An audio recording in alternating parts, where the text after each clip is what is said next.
Hey, everybody. Happy Saturday morning or whenever this finds you. Chuck here introducing this week's Selects episode. And we're going to replay the Great Finger in the Wendy's Chili Caper episode from January 10th, 2019. There was a finger found in Wendy's chili, and this is that story. Enough said.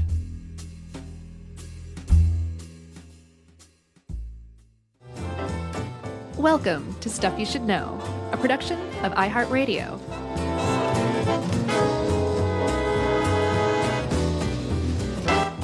Hey, and welcome to the podcast. I'm Josh Clark, and there's Charles W. Chuck Bryant, and there's Jerry. And this is the Stuff You Should Know Chili Caper Edition. Corporate investigations, Las Vegas, San Jose, Chili. Yeah, and that means we get to use our special investigator nicknames. Seattle Clark, Portland Bryant, and San Francisco Jerry Rowland. That's not bad. I would have chosen Tawny Katayan for me. Yeah, that was a very ham-fisted way to set up an in-show mention of our 3 shows next week. Oh, yeah. That was actually lost on me, Chuck. Next Tuesday, Wednesday, and Thursday. It's apparently lost on the Pacific Northwest because no one's coming. Right. Next Tuesday, Wednesday, and Thursday, we'll be in Seattle, Portland, and San Francisco. Yeah. On January 15th, 16th, and 17th at the Moore Theater, Revolution Hall, and the Castro for Sketchfest.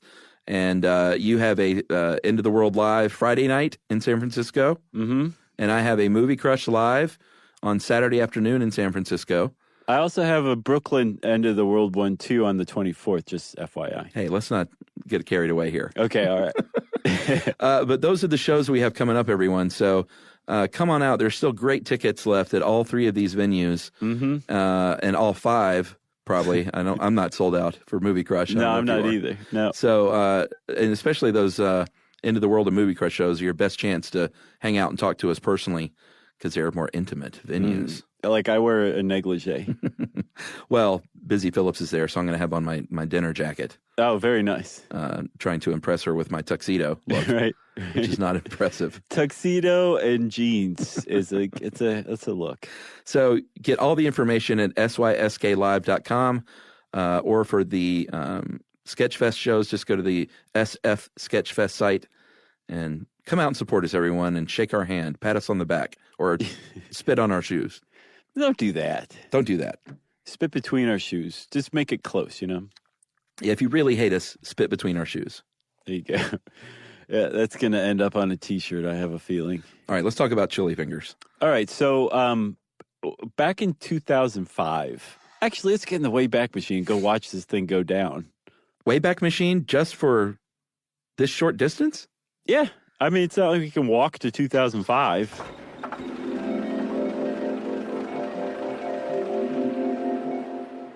This is actually kind of great, though, because when you're 48 almost, to go back 13 years. I want to go back and do it all over. So all of a sudden, I'm 35, which I thought was old. Yeah. But man, I'd love to be 35 right now. I'm pretty happy with 42, I've got to say. I'm not quite happy with the kind of catcher's mitt that my face is turning into, but everything else I'm pretty glad about. Yeah. Just wait. Okay. Just wait till 48 happens. Oh, no. You're staring down the barrel of 50, and you're going, geez, I only got like 15 more good years left. That is so not true. Don't you know 50's the new 35? Is it? You know what's funny is all the people in this Wendy's in San Jose we just showed up at are looking at us like, what are these guys talking about? I know. They're like, get your super bar order underway. Yeah, they're like, why don't you guys just be quiet and listen to Chumbawamba like everybody else is right now? I don't think they had Super Bar in 2005. That was more like the 80s and 90s, but still. What was it, Super Bar? Yeah, you don't remember that? No. Wendy's in the 80s. Oh, yeah. Had the Super Bar, which was this weird combination of tacos and pasta and salad. And baked potatoes. All just like whatever you want. I forgot all about that, man. What a good idea. Yeah, the Super Bar was a weird thing, but I ate it. So there is no Super Bar anymore, but there is, if you look over there, there's a woman named Anna Ayala. Mm-hmm. and she is sitting with her in-laws, her mother-in-law, her father-in-law, her brother-in-law, maybe a couple other people. And she is about to bite down into a bite of Wendy's chili that she has just ordered at the San Jose Wendy's, downtown San Jose Wendy's, I believe, on March 22nd, 2005. Yeah, she's in her late 30s. It's cold in San Jose. Mm-hmm. She's from Las Vegas, so she's not used to this. She's from San Jose originally, but she's moved to Vegas a couple of years ago. Well, sure. She has lived in Las Vegas lately and has been warming in the sun there. Right. And is like, I don't like this cold. I'm going to order some chili because that Wendy's chili is so good. It's meaty and warm, as Ed puts it. That's right. And so she sits down, she's eating this thing, and then all of a sudden, look at her. She's upset, Josh. She's gone berserk. Everybody at the table's got their hands up like, whoa, settle down. And she's like just pointed at her chili cup, which she's reached the bottom of. And she's saying that there's a finger in her chili. Yeah. That she just bit into a finger. Yeah, she looks like she's about to puke. Mm-hmm. I didn't see her vomit. I didn't either. But in court later, she would say she did. Mm-hmm. So maybe we can be key witnesses. Right. She's going up to the counter demanding, I think she just said to one of the cashiers, who did you kill to get this finger? Which is a weird thing to say. Yeah, she's yelling at everyone else in the restaurant with chili, saying, don't eat that. Yep. There's fingers. That's finger chili. That's right. Finger chili no one wants. Cha-cha-cha. She's starting to try to start a chant, I believe. And there's only one guy that's still eating, and he said, yeah, I ordered the finger chili. Right. He said, I think you got mine. So she's freaking out. Things are starting to go down. There's a hubbub in the restaurant. She has everyone's attention. She's saying that she just found a finger in her chili. The people at the counter are incredulous. They're kind of poking at it a little bit. They're saying, I think it's a vegetable or whatever. Yeah, it looks like a carrot to me, lady. Right, a very pale carrot with a fingernail on it. And it's the fingernail really that does the trick. After this point, it becomes clear to everyone in the Wendy's that there is a finger that this woman just found in her chili. There's a fingernail on it. It's about 1.5 inches of a finger from the tip to, well, about 1.5 inches down. And she just bit down on it, and she found it in her chili. So the Wendy's employees react swiftly. They dump out all the chili. They call the police. The police come by and they say, well, this is a health department kind of thing, really. And the police leave. And the Wendy's employees call the owners of the franchise, JEM Management. And they say, don't do anything to that finger. Put it in the freezer and we'll be there in the morning. And at this point, Ana Alea leaves, or Ana Ayala. This is going to be very difficult because I want to say Alea. Yeah. She leaves. Her family members are taking pictures of the location, and a huge national story has just begun. By 10 o'clock that night, this happened about 7. By 10 o'clock on the local news, there's an unconfirmed report of a woman who found a finger in her chili at Wendy's. And Dave Thomas gets indigestion immediately. Well, he'd been dead a few years, so that'd be phenomenal. Oh, I thought he was alive then. He died in 2002. Okay. Well, he's rolling over in his grave. But by this time, he'd really kind of made Wendy's like a really loved and respected, restaurant because everybody thought Dave Thomas was so great. Well, yeah. And are we out of the Wayback Machine? Are we done play acting? I was serious, but yes, we are. Well, you were seriously play acting. You were Laurence Olivier, maybe. I was delusional. I thought we were in that Wendy's. Okay. So, almost immediately, word starts to spread on the news, obviously. Mm-hmm. And as you might well imagine, the Wendy's restaurant chain, especially in the area, in the Bay Area near San Jose, it really starts to take a business hit. Mm-hmm. As you would imagine. People are not like, oh, they found a finger in some Wendy's chili. That really reminds me how much I love Wendy's chili. Right. Let's go out and get a hot cup. Right. Because they are sort of famous for their chili. Oh, yeah. I mean, if you want chili at a fast food restaurant, you're going to Wendy's because you're not going to find it anywhere else. They really planted their flag on the chili market. Yeah, the old A&Ws had pretty good chili. Oh, yeah. But you wanted that on a dog. Sure, and of course the Midwest still very famous for their Skyline chili. Mm-hmm. which is delicious. Is that? I guess that'd be fast food, huh? Yeah, I think they actually have Skyline Chili restaurants. Yeah, which is good. It's quite good. It is. But if you're going to go just about anywhere in the U.S. and Sure. you have a hankering for chili, you're going to go to Wendy's. But like you said, sales started to plummet, and not just like chili sales. All Wendy's sales started to take a hit, especially in the Bay Area, like you said, especially in the Western United States. People were just kind of grossed out by this whole idea. But like I said, the cops had shown up and decided it was a health inspector's or a health department's jam. They didn't really have anything to do with it. So the next morning, the owners of the franchise, the county health inspector, they showed up. I think they contacted Wendy's communications department, and the gears were starting to move. There was something that they had to deal with, and that was basically threefold. It was really twofold as far as Wendy's was concerned at first, but the third one crept in pretty quickly. Whose finger was this? Sure. How did the finger get into the chili? Yeah. And then after that, who was this woman who found the finger in her chili?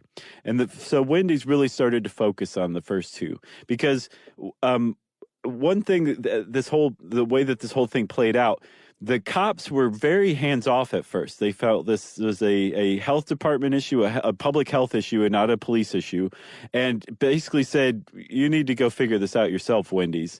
And so Wendy's had to do a lot of extra legwork that they probably wouldn't have had to do had the cops decided immediately that it was a criminal issue. But in the cops' defense, it didn't appear immediately to be a criminal issue. It appeared to be like a woman found a finger in her chili at Wendy's, and that's gross. So go figure it out, Wendy's. Yeah, I also bet there was like one guy who literally went to that specific Wendy's to get chili the next day and was like, dude, that's the last place you're going to find a finger in your chili now. Right, yeah. Like there's no way it would happen again. What are the chances? Yeah, like flying on an airline right after they have a crash. He's like, you go to Burger King, you're going to get a finger. They're going to purposely give you a finger, man. Don't be naive. All right, so did you introduce Police Chief Rob Davis yet? Not yet. All right, so this is the guy, San Jose Police Chief, that would ultimately lead this investigation. Later on, though, after Wendy's did a lot of the initial legwork for him. Yes, he would lead the investigation. Mm-hmm. And he basically was like, I got to find out who this lady is. Because Wendy's, they're operating on the down low here. And this is a sort of and apparently this case is taught in classes now about like how to handle a crisis as a corporation. Yeah, I've seen it criticized. I've also seen it held up as an example of what to do too. Well, I mean, here's what Wendy's can and can't do. What they can do is quietly throw a lot of money at this investigation on their own. Mm-hmm. And then publicly, what they can't do is start to go after this lady and be too sort of dismissive of this finger. Like, there's no way, lady. This lady's nuts. She's whatever. She's after money. Like, you can't do that as a public-facing company. You have to be doing all your due diligence sort of quietly, and they really were. They really were. So how about this, dude? Let's take a break, and then we'll come back and we'll talk about the investigation that Wendy started. How about that? All right.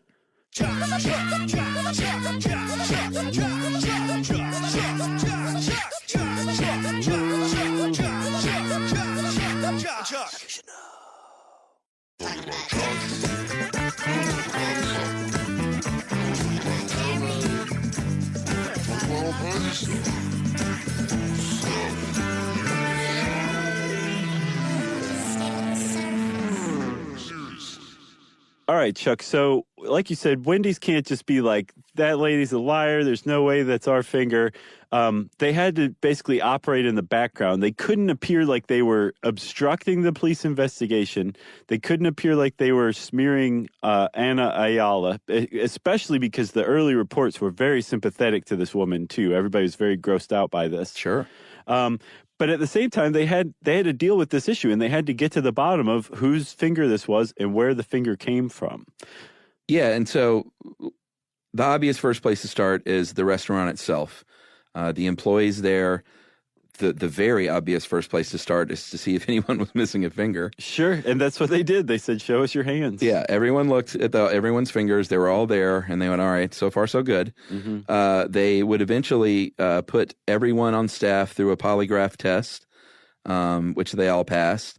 They would obviously then they would go up the supply chain, right, to see if this thing might have, because these things happen.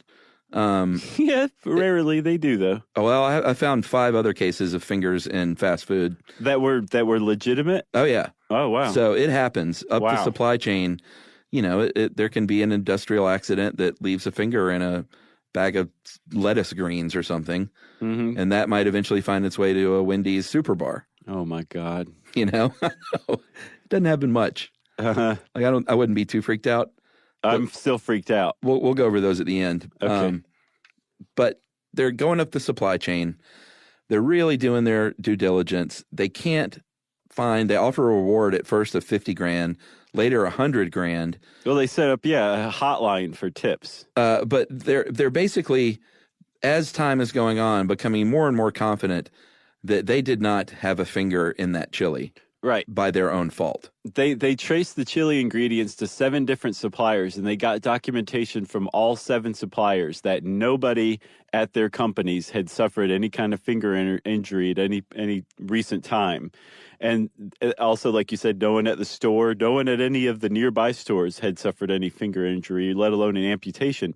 And so Wendy's was like, this didn't come from us. This didn't come from inside our store. And they kind of ran a simultaneous forensic investigation as well. They hired a woman named Dr. Lynn Bates, who's the CEO of a company called Alteca out of Manhattan, Kansas. And if you are looking for evidence or study of a body part that was found in food, you go to Dr. Lynn S. Bates and Alteca, because they engage in forensic food microscopy.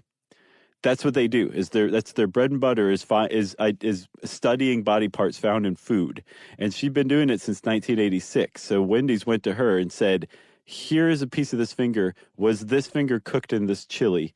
Whose finger is it?" She's like, "I can't tell you whose finger it is, but I can tell you that there is no indication that this finger was cooked for 3 hours in chili at 170 degrees. It just wasn't." So that combined with the Wendy's employer or supplier's employers missing a finger, that told Wendy's everything they needed to know that they were being defrauded. Yeah, and you would think just grab a fingerprint police force, and they weren't able to. They weren't able to. They said if they found a hand that they could literally look and compare fingerprints, but they didn't get a good enough print off it to do a legitimate database search. Right. They just had to sit around and wait for that hand to show up. Because that thing had been cooking in chili for 3 hours. It had not been cooked in chili for 3 hours. That's right. At any rate, so Wendy's knew what was going on. Now they had to go to the cops and say, "We're being defrauded." Not only did they have the search for the missing finger investigation internally, and they hired Lynn Bates to do forensic work on the finger itself, they also hired a detective to start looking around at Anna Ayala. And the detective turned up some very interesting stuff about her. Yeah, he was like, wait a minute. This woman has filed at least 13 civil lawsuits, some against major corporations.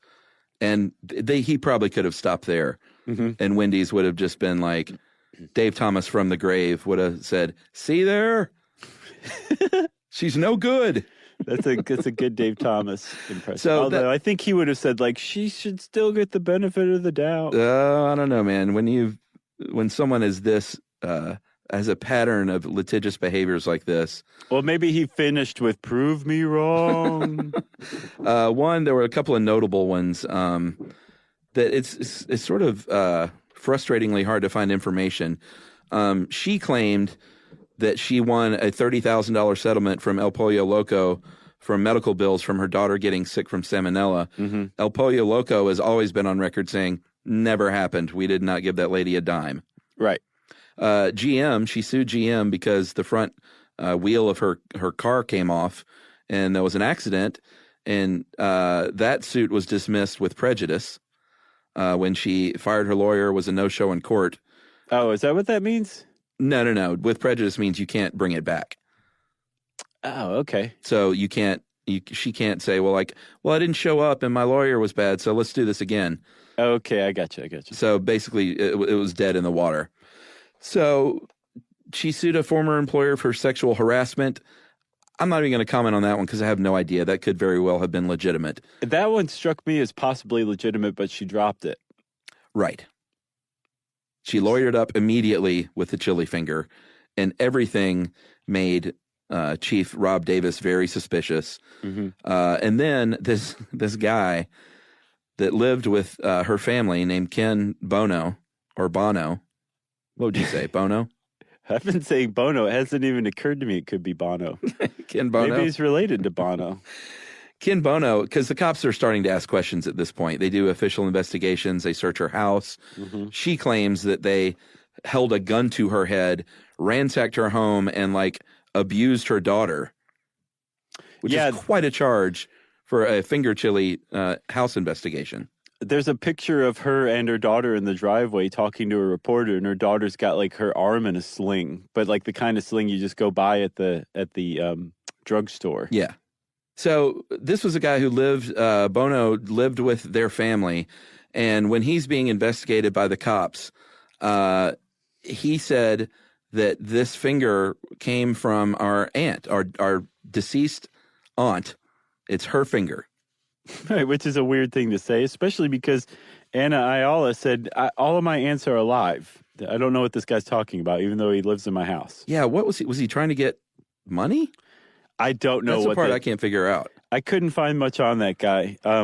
I don't know what the deal was. I also just saw references to a rumor that the media had been reporting on that it was her dead aunt's finger. So I didn't see how it came from him or what he was trying to do with that, but that was a thing. But that was just kind of like a little side thread that I think also made the cops a little more suspicious too. That's just a weird thing to say, even jokingly. Yeah, but they did actually get, while it didn't lead to the whose finger it was, that tip line did yield some stuff at first, right? So like you said, Wendy set up a tip line, a hotline that you could call in, and what they were looking for specifically, ostensibly, was whose finger it was. That's what they wanted information, the owner of the finger. But they were taking any and all tips that people called in, and they started out offering $50,000, like you said. They later upped it to $100,000, and it started to yield some tips, pretty much off the bat. I think the San Jose police, and Wendy's is funneling this information to the cops as it comes in, as good tips come in. But two very early on came in. From what the San Jose police said, there were two different people who supposedly did not know each other, who told very similar stories about how Ana Ayala had told them that she was fleecing Wendy's, that all of this was just a fraud for money, to extort money from Wendy's in a lawsuit. So that combined with all the evidence that Wendy's had gathered that the finger had not come from inside their store, all of Ana Ayala's background, all of that put together really turned the tide, not just on the police investigation, but also on the media against Ana Ayala. And she had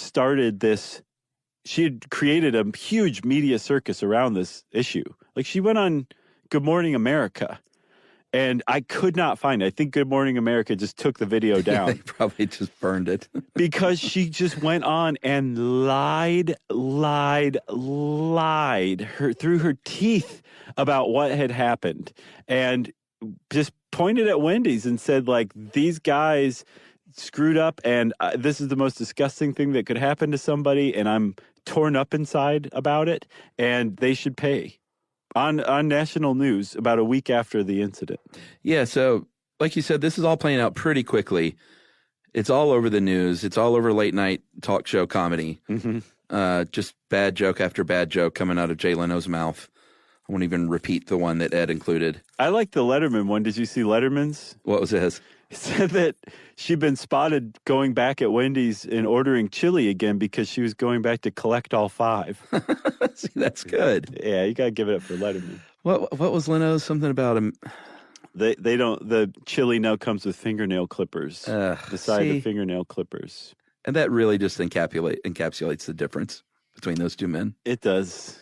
Although Also, they have their joke writers, but still. The love of cars, I think, is also a big differentiator. Ugh. I don't think Letterman really cares about cars. Shout out to Brian Kiley and Rob Kuttner. Shout out to the mid-'90s Letterman Book of Top 10 list that helped shape me as a human being. Brian and Rob are Conan O'Brien's monologue joke writers and have been for many, many years. Did I tell you, Yumi and I went to see Conan O'Brien live with Ron Funches and a couple of other people? Yeah, was that good? Do some stand-up. Oh, it was so good. And we actually, turned out we were sitting next to a member of the SYSK Army throughout the show. Oh, no way. Yeah, he was like, "Are you Josh and Yumi?" We were like, "Yeah." He was a good guy, good kid. Yumi was like, "I'm Yumi, but that's not Josh." Right. He's like, "Well, that's weird." I'm suspicious now. All right. Where were we? All right. It's all over the news. This is all playing out very fast, but the dragnet is sort of closing in thanks to Wendy's investigations, thanks to the cops getting involved. And Miss Ayala is starting to feel the heat. And like anyone who, and I think the cat's out of the bag now, right? I think it was. She put the finger in the chili. Yeah. Anytime someone does something like that, it seems like two things happen. They brag to their friends because they're dummies to begin with. And then that net starts to close and it all starts to fall apart. Right. So her response, and this is a pretty human response, she basically said once the media spotlight went from sympathetic to her to, wait a minute, who are you again? And how do you explain this thing and that thing and all this? She was like, never mind.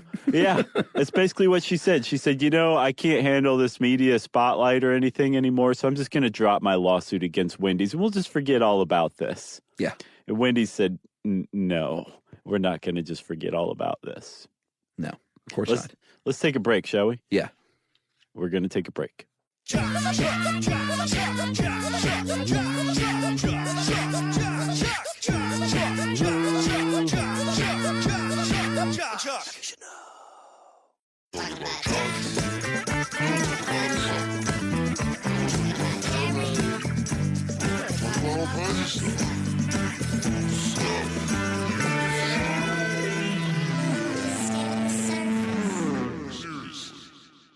So I can't, surely when Ana Ayala was like, okay, I'm just going to drop the lawsuit and this will go away, there had to only have been maybe 1.25% of her brain that thought that was actually going to work, that it was actually going to go away. She seems like streetwise and savvy enough to me that she knew it probably wasn't just going to go away, that was nothing but hope, right?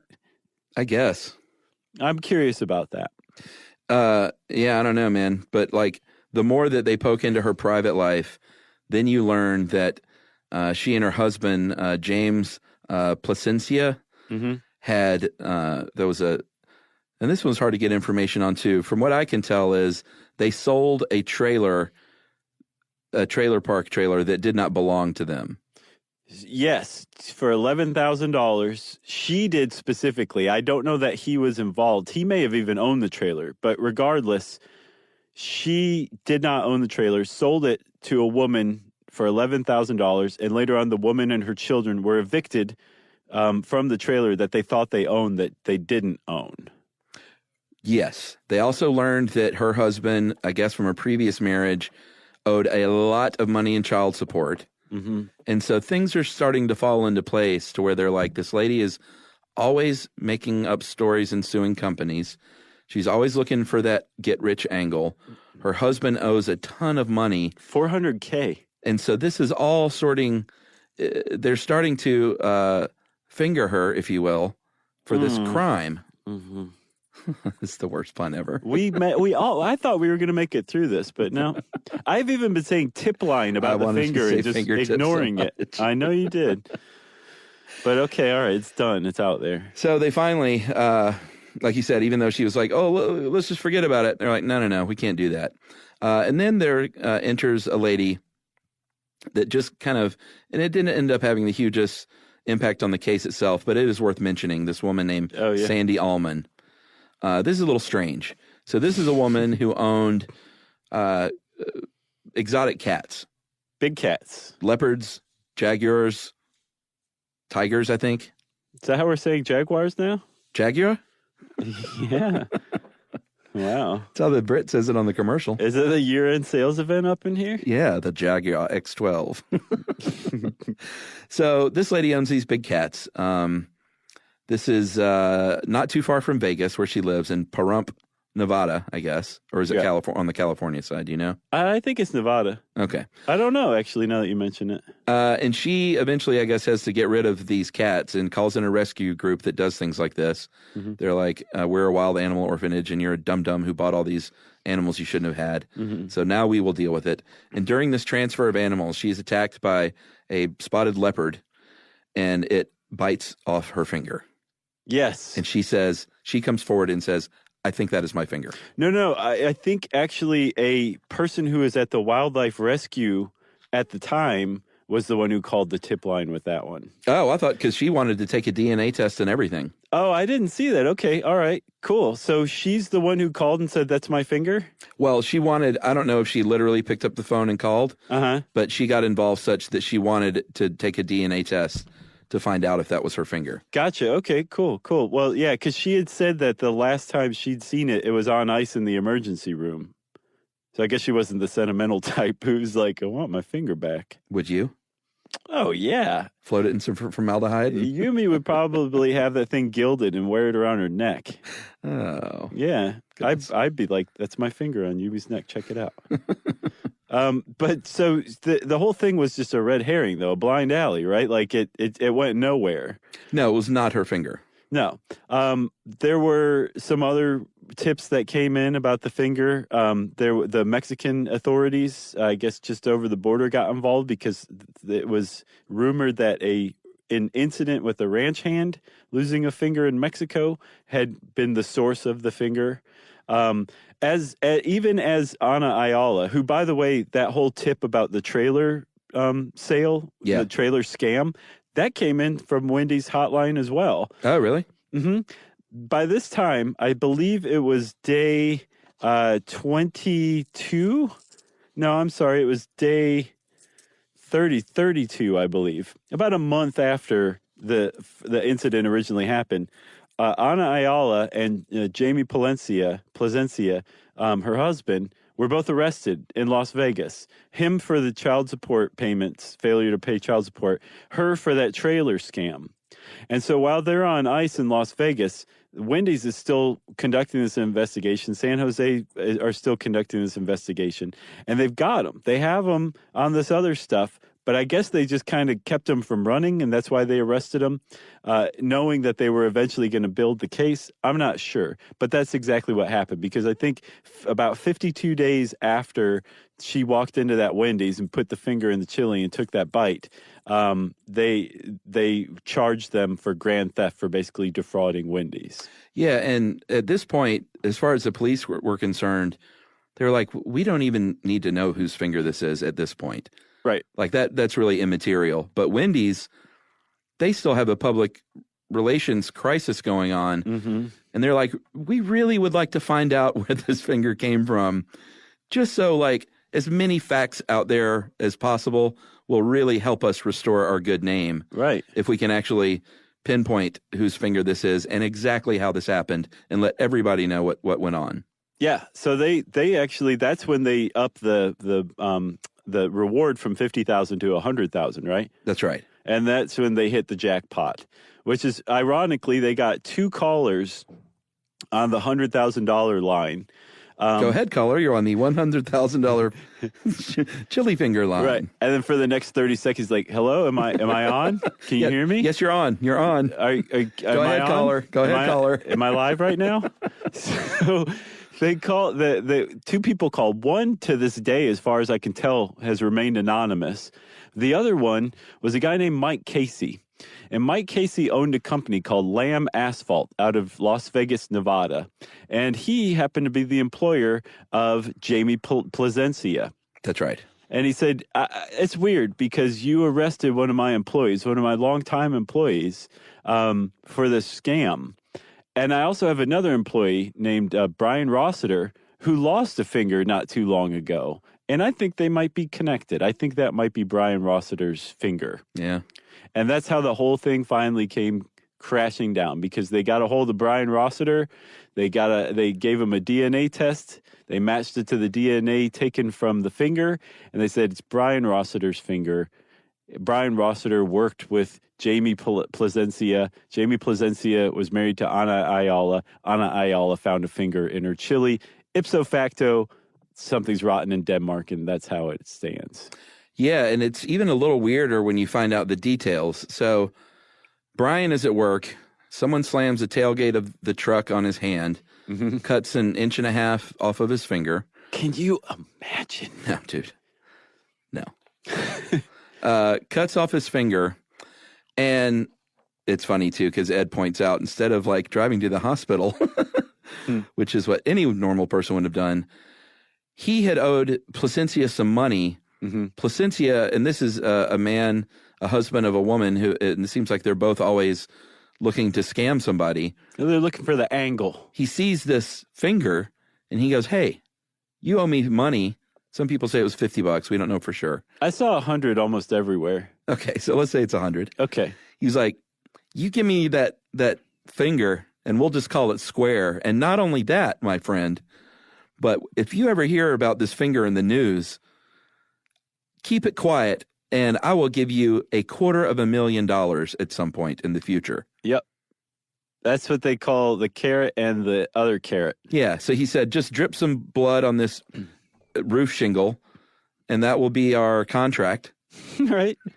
Right. It's just sign X with your stub, your bloody stub. Yeah, this old used roof shingle. I saw that he did go to the hospital and came back to the work site with his amputated finger, and that's what Jamie Plasencia was like, hey, I'm man, sure he did. That what are you going to do with that? Any sense at all? Yeah. That he would just be like, wait a minute. So Brian Rossiter gives him his finger, and that's where the whole thing began. Just a couple months before, right? Yeah, and I think didn't Rossiter himself also call the tip line? I didn't see that anywhere. Okay, I heard he called the tip line himself because he knew at this point he was getting no money out of the scam, so he thought, let me try and get this $100,000 at least. Right. And Wendy's never would cop to whether or not he got any tip line money. Right. And so Mike Casey, the guy who from everything that it seems he was innocent of this, he just happened to put two and two together because he knew the guys. He said originally, hey, my asphalt company maintains the lots of a few Wendy's around here, and they've always been good to me, so I wanted to help out. That was an article in May. An article in September is Mike Casey saying, Wendy's never paid me that money for the hotline. So I don't know if he ever got it, but from what I saw, he was going to have to split it with the one other anonymous caller. I don't know if that was Brian Rossiter or not. Maybe Brian Rossiter was scared that Jamie Plasencia might do something if he found out that he had tipped him off or what. But supposedly Mike Casey and this anonymous caller were going to split that $100,000. So whether Wendy's actually pay that money or not, that remains to be seen. I don't know. I didn't see that anywhere. Well, in the end, Ayala and her husband, she got sentenced to 9 years. Mm-hmm. He got sentenced to 12 because I think they piled on him for the probably child support, right? Or was it the trailer scam? Yeah, he got 3 1/3 years for the child support thing. Oh, okay. I don't know how long he actually served. I think she only served about 4 of that 9. Mm-hmm. She later revealed some more details, including that she did cook the finger. Yeah. So apparently it was not it wasn't a raw finger, nor though was it cooked in 170-degree chili for 3 hours. Right. But it was cooked a little bit. I think she just literally probably put it in a pan and was thinking like, oh, wait a minute. I bet they didn't think I would think of this. Right. And cooked up the finger a little bit. One thing that she didn't think of, though, Chuck, was she didn't bite the finger. And they found out pretty quickly through forensic investigation that there was no bite in the finger. Nor did she throw up in the restaurant like she said she did, because there were people in the restaurant that were like, no, she didn't vomit that I saw. And employees were like, no, she didn't throw up that I saw. Her father-in-law and mother-in-law both said that they saw her throw up, but yeah, there was no evidence of vomit anywhere in the bathroom or around her table or anything. Yeah, and they did a pretty bad job. Yeah, they did. I was going to use a nasty word to characterize it, but it's a family show. So, well, these are the worst kind of people, man. These litigious, like, just like work for your money, man. Going around suing corporations. I know. So mad. Wendy supposedly lost $2.5 million in verifiable lost money. They had to cut people's hours. This is another thing that kind of gets left off a lot. They had to cut the hours of the employees in the Bay Area in particular because there was such little foot traffic coming through their stores. So when they were convicted and sentenced, Jamie Plasencia and Ana Ayala were sentenced to pay back $170,000 plus in lost wages to the Wendy's employees. Oh, and they were also ordered to pay $500,000 to JEM Management, who owned the Wendy's, and then like another substantial amount to Wendy's if they ever profited from the crime. Man, bad people. She was banned from Wendy's, which I don't know how you enforce that. Yeah, I was wondering that myself, actually. It seems like I don't know if there's every Wendy's has a picture of her or something like that. I know at sports stadiums they do that when people are banned, and that is a little more enforceable because like you can literally just have everyone be aware of that person that's like checking tickets and things, but you can't. How can you keep someone from coming into any Wendy's anywhere? I don't know. They can try at least. They can send a message by saying, you can't come here any longer. Arby's, Two Fingers, 2004, 2012. No. Kohl's Frozen Custard in Wilmington, North Carolina, finger, 2005. Oh, man. TGI Fridays Hamburger had a finger in 2006. Wow. And those were all verified, and they found, like it was in the supply chain, like someone lost a finger and it got mixed in, and it's very unfortunate. I'm sure there were quiet settlements on those. I'm sure, too. That's bizarre. I had no idea that happened. I thought it was almost always either a case of mistaken identity or a hoax. I didn't realize that actually really happened, Oh, yeah. Well, that's the Wendy's chili finger caper. If you ever wanted to know about it, now you do. And we're glad that you do. And we're glad we were the ones that told you. If you want to know more about it, go read contemporary articles at the time. It's awesome just to see something like that unfold. It's so cool. And since I said that, it's time for listener mail. And hey, shout out to Wendy's. I'm sure, I don't know if they like people still talking about this or not, but they did not put a finger in anyone's chili. Yeah, good Just point. want to make that clear. Good point. All right, I'm going to call this Adidas Puma. Hey guys, just finished listening to the feud between Adi and Rudi Dassler. Wanted to say I really enjoyed it. My dad is actually from Herzogenaurach. We were an Adidas family through and through, and my godmother, Aunt Helga, worked for Adidas as an administrative assistant for years. In addition to this, I almost jumped out of my seat when you mentioned the mayor of Herzo. You spoke of Dr. German Hacker and how he reffed a soccer match wearing one Adidas shoe and one Puma. My uncle Hans was the mayor right before Hacker was. Oh, cool. Yeah, I knew you wouldn't be referring to him because he wouldn't have been caught dead in even one Puma because of my aunt's work at the opposing shop. I didn't wear Puma gear myself until I was grown and could buy it myself, and my entire German family called me a traitor. And this was in the early 2000s, so the tension is still real. Wow. I'm sure it was lighthearted. At least I hope it was. Okay. In any case, I just want to let you know your research was spot on. Really love hearing about something I knew a little bit about. By the way, I also use your show in my classroom teaching 12th grade government and civics, and the kids love it. Nice. So shout out to Jennifer Wessner Gageau at Thompson Stations, Tennessee, and your senior government class. Well, thank you, Ms. Gageau and class. That's probably not pronounced right. Gaucho? I have no idea. Gaucho Genev? Yeah. Gancho Genev, that's what it is. If you want to get in touch with us to say hi about an old episode or for whatever reason, you can go on to stuffyoushouldknow.com, check out our social media links, and you can also send us an email to stuffpodcast@iheartradio.com. Stuff You Should Know is a production of iHeartRadio.